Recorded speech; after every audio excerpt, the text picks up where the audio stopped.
In this tutorial, we'll try to build up from our previous work where we actually have created a brand new project of bank and we added a account class for its constructors and also the post conditions for the constructor and also the invariants for the class. And we also show you the contract view for seeing only the specification of the class and its features while hiding the code.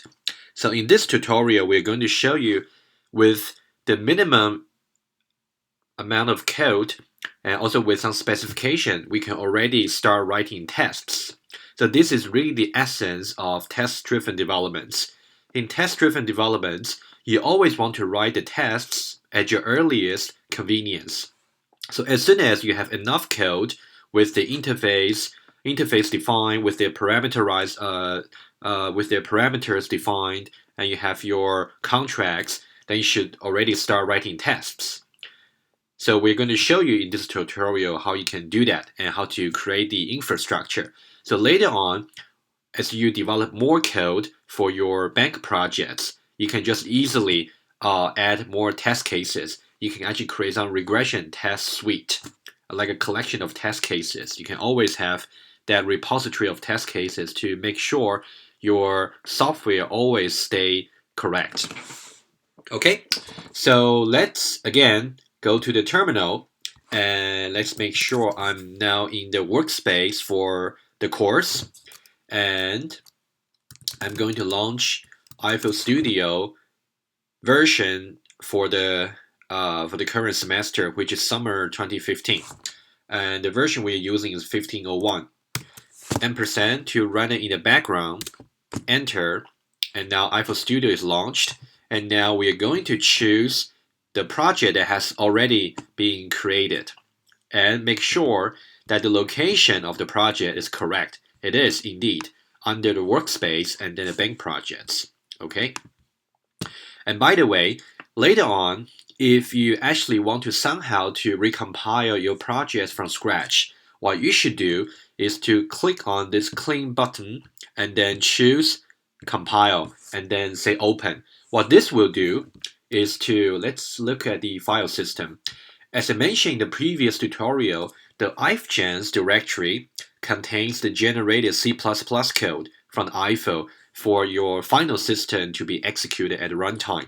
So if you look at that, so it has bank projects and has the various directories for the C++ source codes. At this stage, you don't have to worry about it. However, sometimes you might find it troublesome to actually keep this folder. You just want to recompile from scratch.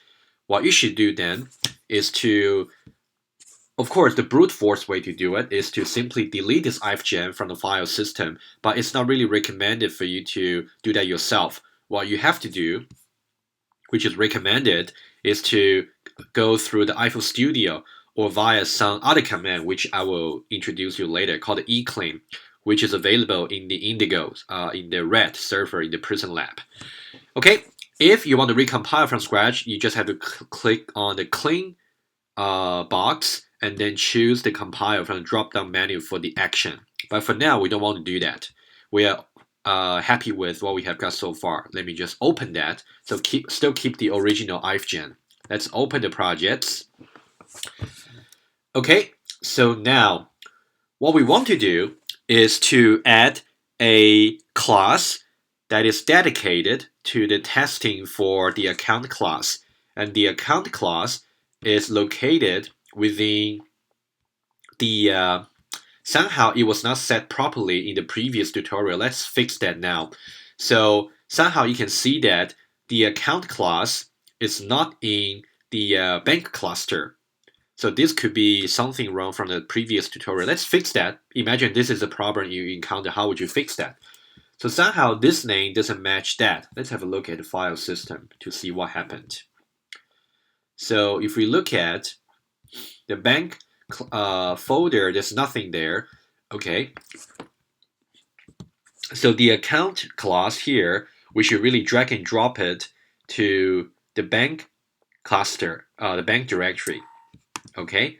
And by the way, you have to make sure the file name and your class name match. And usually the file name in the file system is all lower cases. And the name of the class in Eiffel will be all capitals. Okay. So we have just drag and drop the account class back to the bank. And you may not have to do that if you actually follow somehow correctly from the previous tutorial, but somehow I didn't get it right from the last time. But let's recompile. Okay, let's see. So now I do have the correct behavior. Okay, good. But there's something I want to have you observe. You can see that somehow we have application appearing as blue and the account appearing as gray.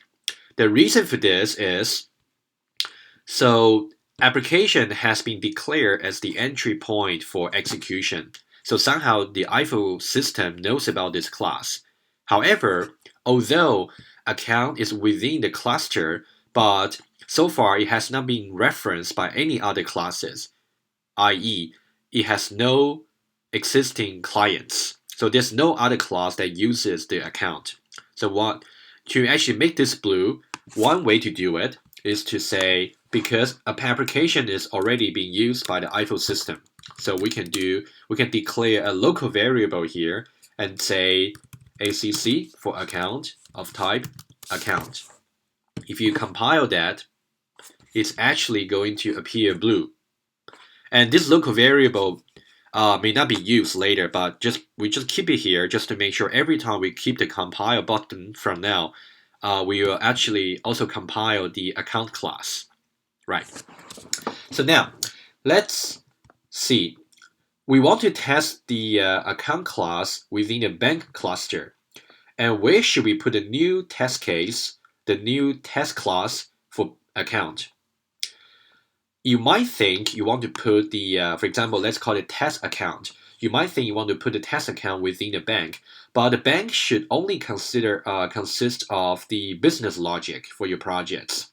So a better place to go would be to put all the test cases for all the other classes, even for classes that are going to come later in later tutorials. We want to collect all the test cases in the tests cluster. That's the recommended practice for you. So as before, so if we want to create a new class within the tests cluster, right-click on the cluster and say new class, and now we want to call that test account, all capitals, delimited by underscore. Make sure you follow the Eiffel convention. Now, we don't want it to be deferred because we want all the feature to be effective, which means we want to define them. We don't want to leave the implementations unspecified for the descending classes. That's not the purpose of this tutorial series. Now, for the parents, because we are actually going to use the testing class, this testing class is actually going to use the facility provided by the eSpec testing library, which we added in the previous tutorial. We want to use that. The way to use that is to inherit from there so we can reuse its code. There are two ways to do this. The first way, which I'm going to show you, is when you are creating this class, you can, from here, you can say, from the wizard, you can say add the parents, and here you simply type es test. So this is defined in the testing library. So we click on OK, and it appears here, and then we'll say create. It's recompiling and generating the C++ code at the moment. Sometimes it may take a little bit longer than before, so let's wait a bit to wait for that to finish. While it is finishing, so let's have a look at the test account class. So as before, so you have to have good documentation for your class. So let's make a simple one. A simple one is already better than nothing. So test the account class. Okay, and recompile. So we are okay, right? So, and also to make sure you give yourself credits,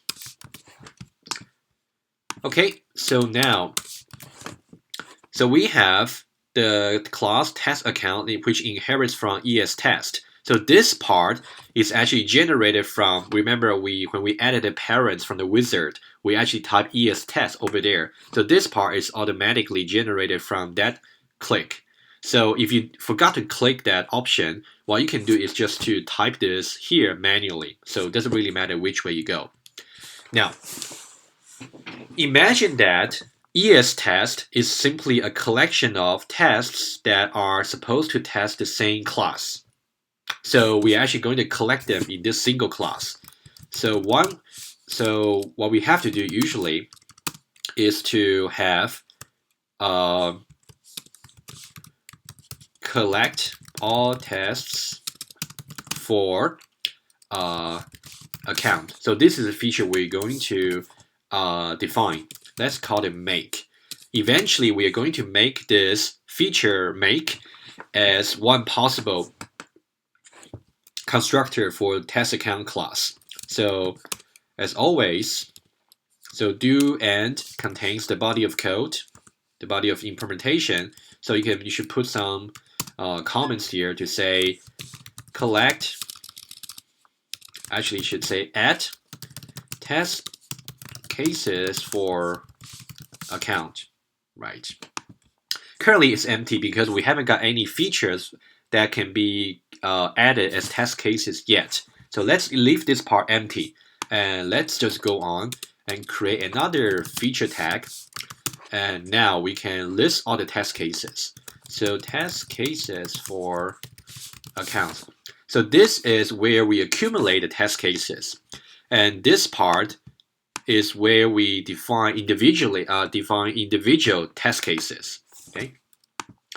So remember from last tutorial, let's go back to the account class. If you want to open up a new tag, you can either go from File, New Tab, or you can simply double click on here. You got a new tab, and then you can search for account from the class search bar.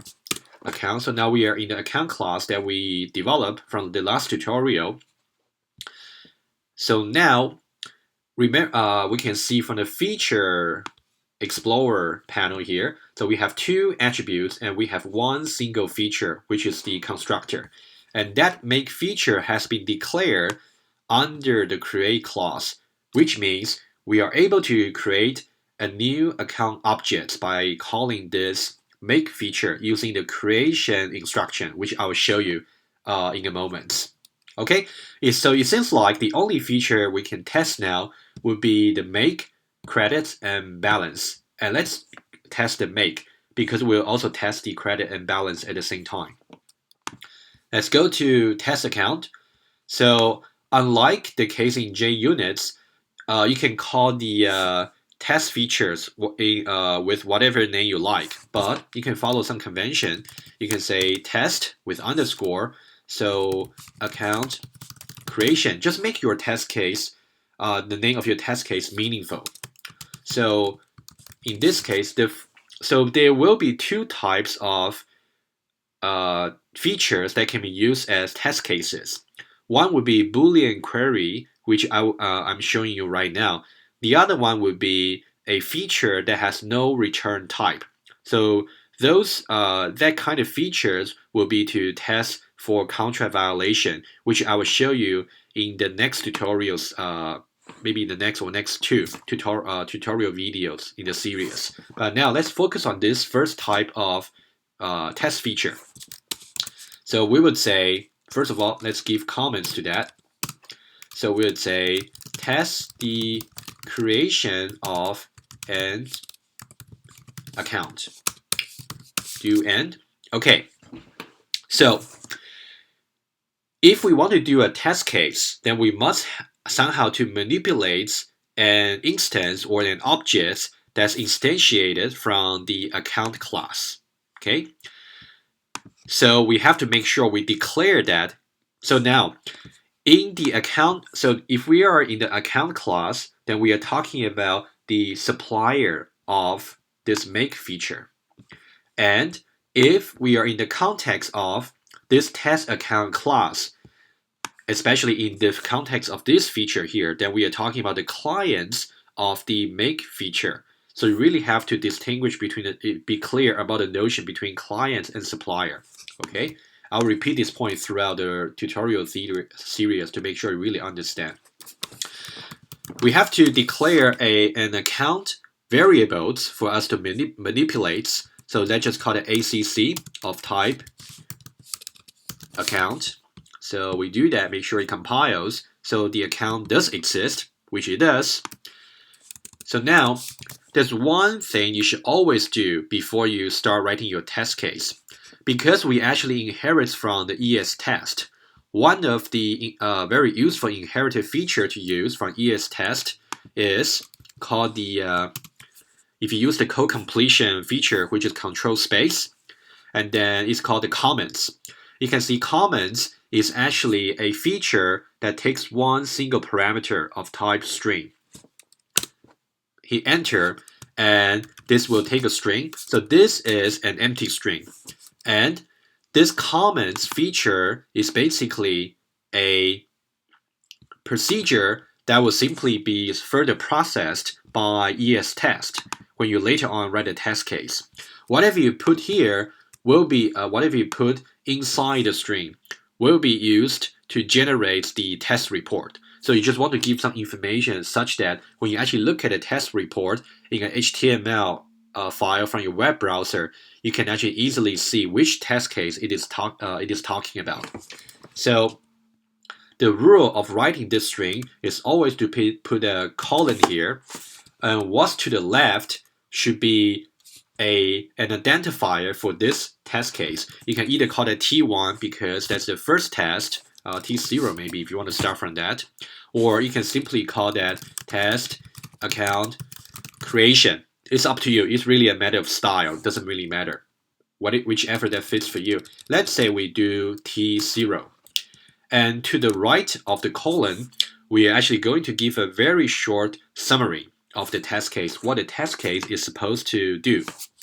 We can say test.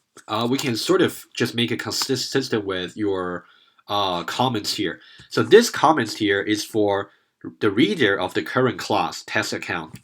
And this comments here is for the reader of your test report. So those are different, but you better make sure these two comments are consistent. So we can say test the creation of an account.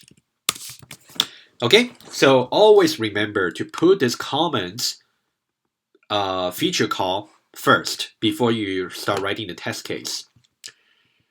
Okay, so now we want to test the creation feature, which is the make feature here, to test to see if the account objects can be initialized correctly by calling the make. The way to do this is by saying create. So this is a keyword in Eiffel. So let me put a comments for you here. Instantiate a new objects, account objects, using a creation instruction. Okay, and we'll say create ACC. If you say dot, it actually automatically completes for you, because at the moment in the account class, there's only one feature that is listed under the create clause. So there's no other option. That's the only one you can choose to initialize the account object. That's why EiffelStudio simply just complete it for you. So here we have to give a value of integer. So integer 32 here is a default type for integer. Remember, we actually over in the account class, we actually say integer. Implicitly, integers means 32-bit integer. If you want to use the 64-bit integer, you have to explicitly say that it's 64. But in this case, we don't have to. Okay. So now we want to give some integer. Let's say we just give 10. So that means we want to initialize an account with initial credits of $10. That's what we want to do. Okay.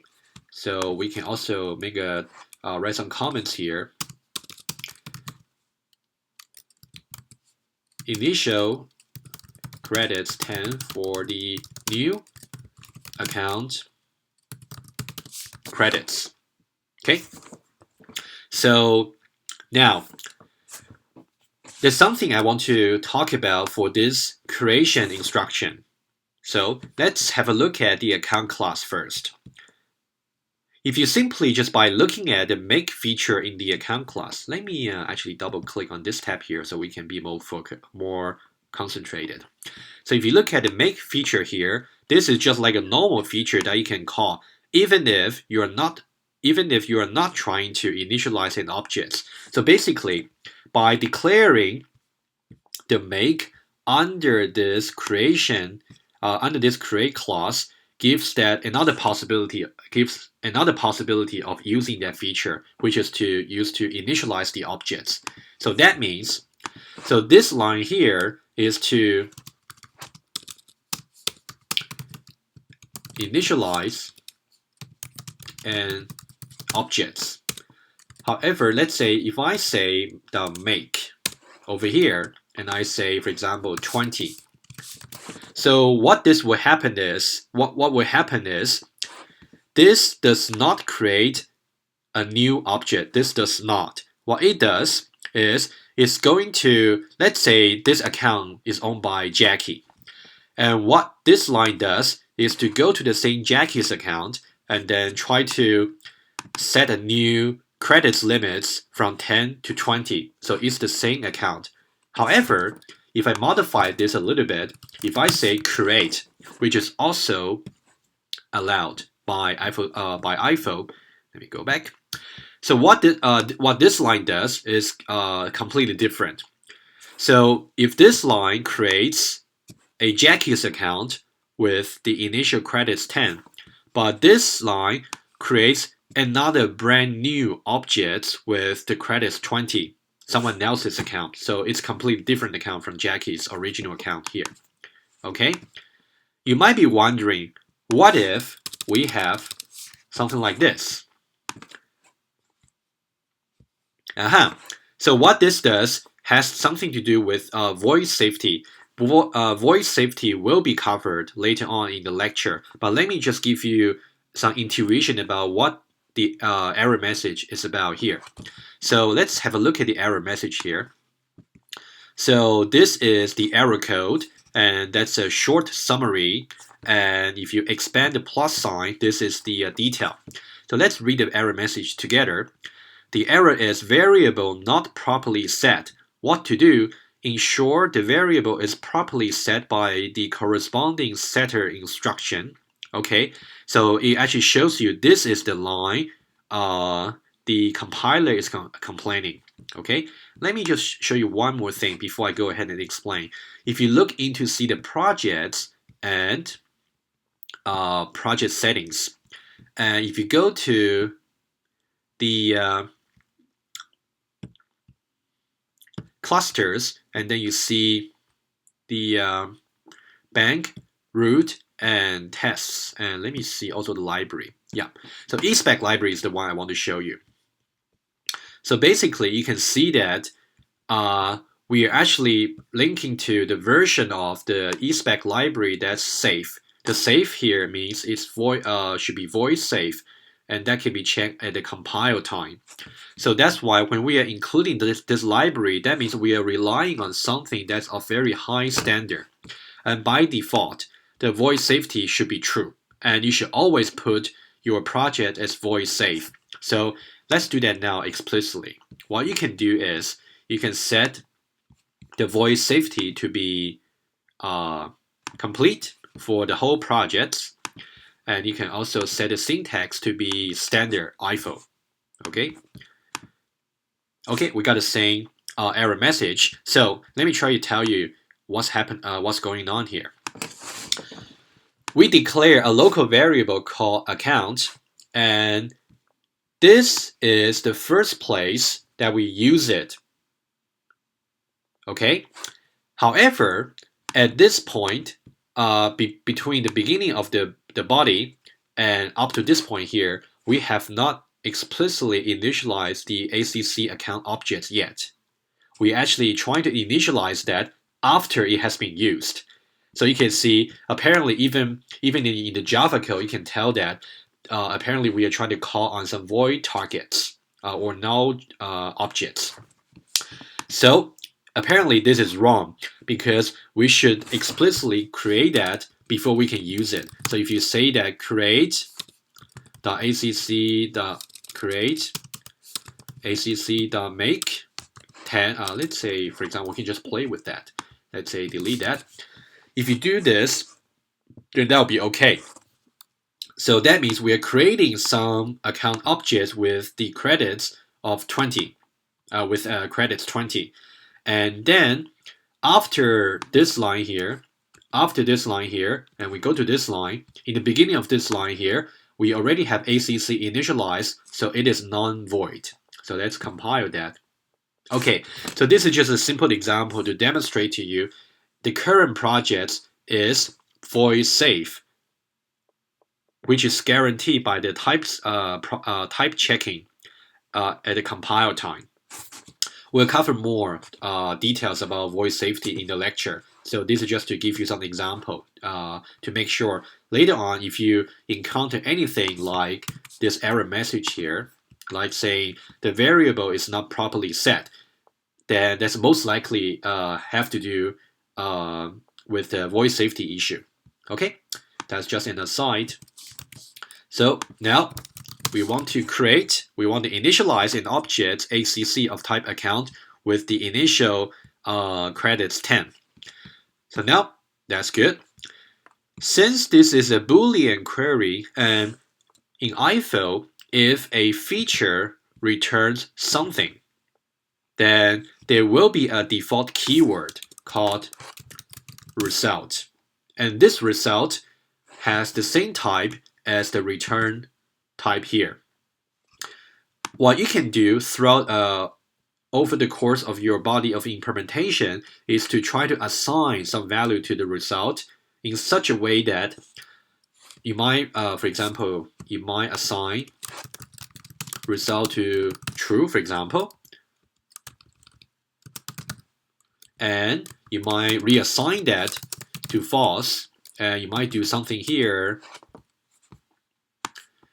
So actually, this is not valid syntax. I just want to say the point that you might do something here, set it to false. You might do something here, and then somehow you set it to other expression. So whatever the final value that that results gets assigned will be the return value for this feature. That's the point I'm trying to make. So it doesn't really matter what the intermediate values you actually assign to result. Only the final value that it gets assigned counts. Okay, so if in the special cases of Boolean and number values, in the case of Boolean, if you simply don't assign that explicitly in your feature, like currently the case for test account creation, then the result will simply be false by default. It will just remain false until the end of the execution. So now let's see. So this compiles okay. We don't necessarily have to assign result to any value for now. So up to now, we have a feature that's called test account creation, and this feature returns a Boolean value. So that makes it a good candidate to be included as a test case. And what the test case is doing is, actually currently it's not doing something very useful, but we can already try to run the test case. I'll just show you, and then we'll do some more meaningful stuff later on. So what this will do, if somehow this is added as a test case, which I will show you how, then when we run it, then depending on what's the final value for what's the return value from this Boolean query, if the return value is actually true, then the test case will be considered as a success. If the value is actually false, then the test run is considered as a failure. Let's see how we can add a test case. So we go back to our make feature where we collect all the test cases. So let's see, we do some code completion. So the one we want, let's type some prefix and then we'd say control space. So we got three options here. We can either add a Boolean case, which is applicable for the test account creation, or we can add violation case, which I will talk about in later tutorials, or we can add violation with tag. I will also talk about them later. Okay, let's focus on the first one, add Boolean case. If we do that, it actually takes a variable v or any variable, some arguments of type predicates. So that means any reference to some feature that returns a Boolean. So this is actually an advanced topics which we will talk about maybe around the middle of the semester. So you don't have to worry about it. You just have to remember whenever you want to do that, you cannot simply just type test account creation. This will not be legal because what this is trying to say is test account creation returns a Boolean.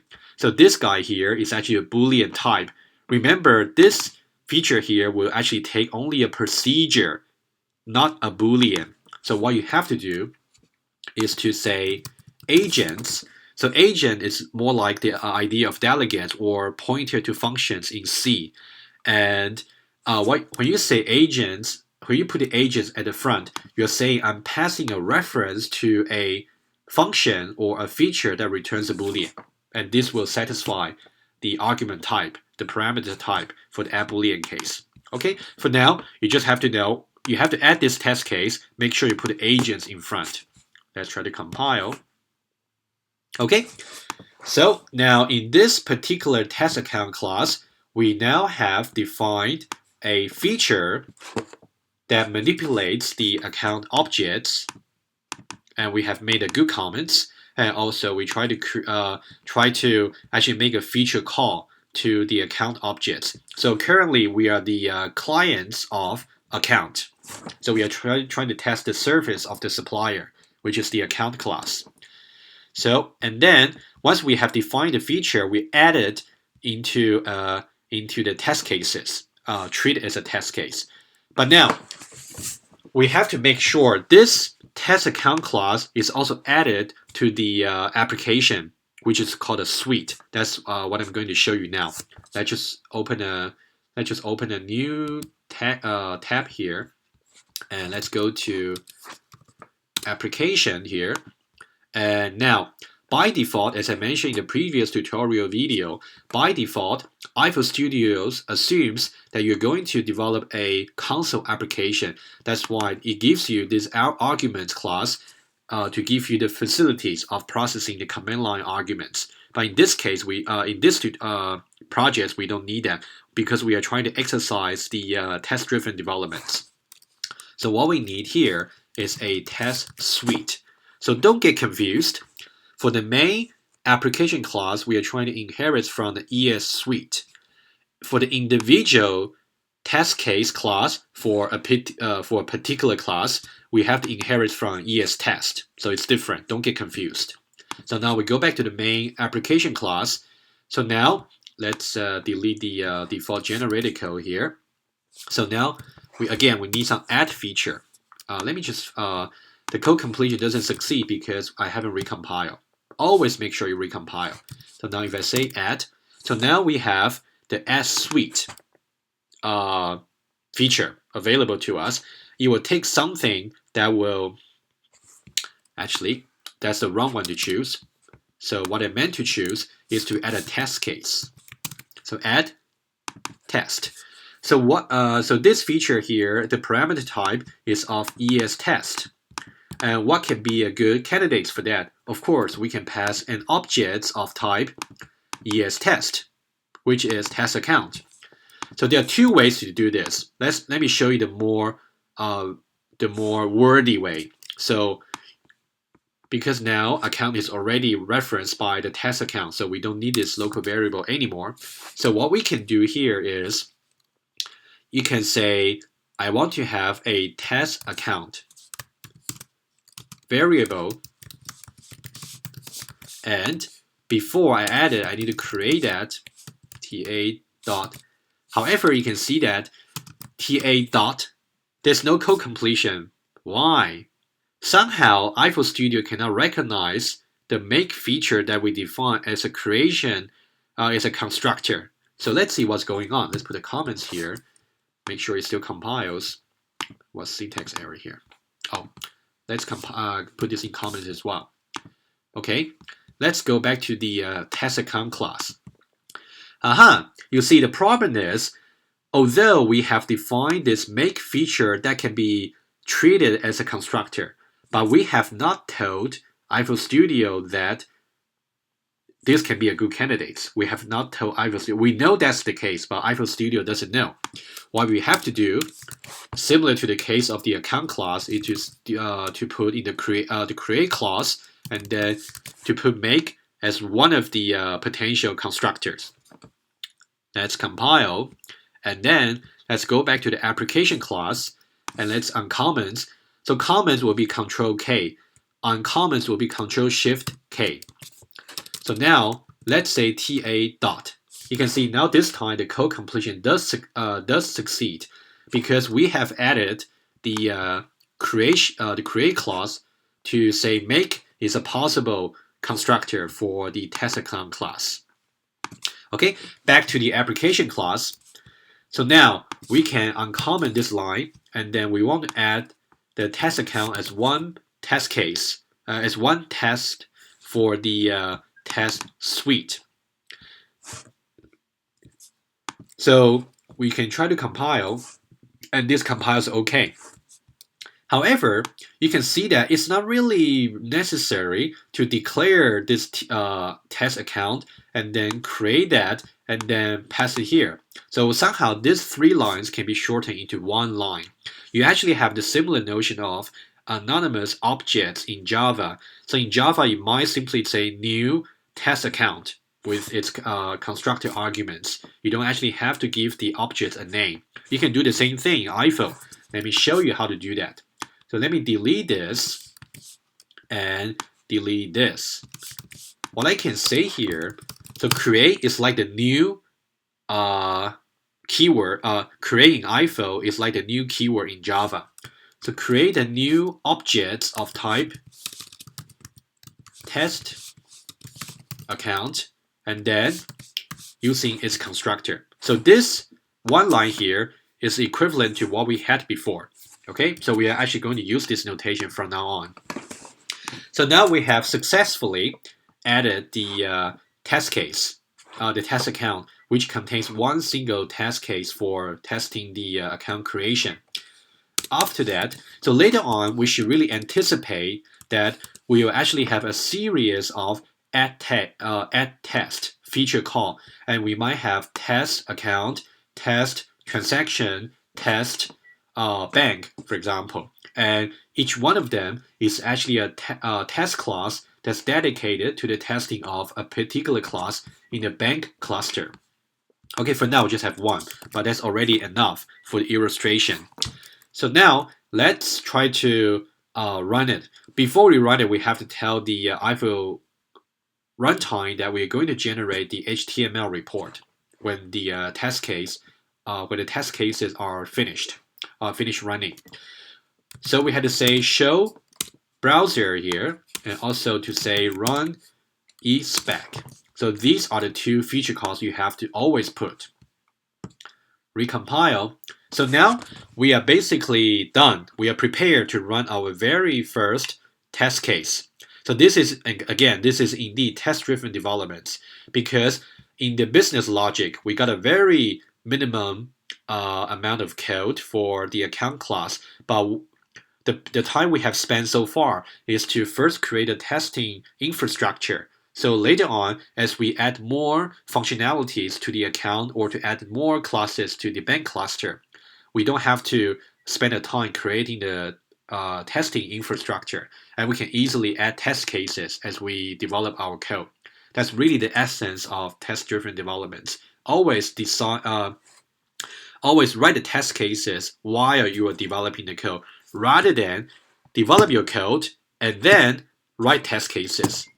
You have to really make sure they actually interact with each other. Okay, So let's go back to application class, and the way to run this the test cases would be do not simply just click on run. Okay, what you have to do is there's a down arrow here, and besides to the right of the run, click on that. Then that gives you a drop down menu, and choose the one that's called Run Workbench System. If you click on that, so in this case, you may simply just want to freeze the code. So freezing the code means it's going to recompile from scratch to actually make sure it's a fresh compilation. So the way to do that is there's a compile. Again, there's a down arrow here to give you more options. So say freeze the code. Okay, let's see if it's done. Okay, it's done. So now down arrow here besides the run workbench system. And we do have a HTML page that's open in my web browser. However, we do have a failure of the test case. Why? Okay, as I said before, so we know that this test case comes from the let me go back to the test account class. So we know it comes from this test account creation class, and it actually returns a Boolean. As I said before, if there is no contract violation before the end of the body implementation execution, it depends on the final value or the return value of this query. And the return value of this query depends on the last value that's assigned to the result keyword for this feature. Okay? Because this result is actually simply Boolean, so by default, it's simply false. In this case, you can see that we have no assignments whatsoever for the result, so it simply remains as its default as false. So that means at the end of this line here, we have result equals false. So false is considered as a failure. So that's why we have this failure here. A very easy way to for the runtime for the ES library is the testing library is to say, now I can set result is assigned to be true. Okay, so this one guarantees at the end of the execution of this body implementation, the return value for test account creation will be true. Okay, let's recompile and then run. Okay, so we do have a green bar. However, this green bar doesn't mean too much, does it? Because we are simply cheating by just returning true always. But let me show you one more thing. Of course, similarly, if we simply assign that to false and compile, of course, we get back to the red bar. So this red bar should also make sense.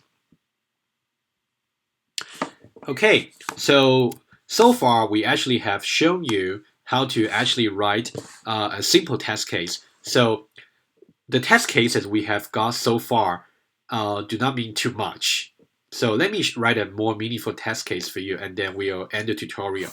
So you want the result or the return value for this query to correspond to the truthfulness of your expectation. So what's really your expectation after calling this feature? Because we are really trying to test this feature here. We are trying to test the make feature from the account class. So that is the supplier service to us. We want to make sure it is okay. So our expectation is somehow we want to say, let me just sketch it and then we'll make it syntax correct later.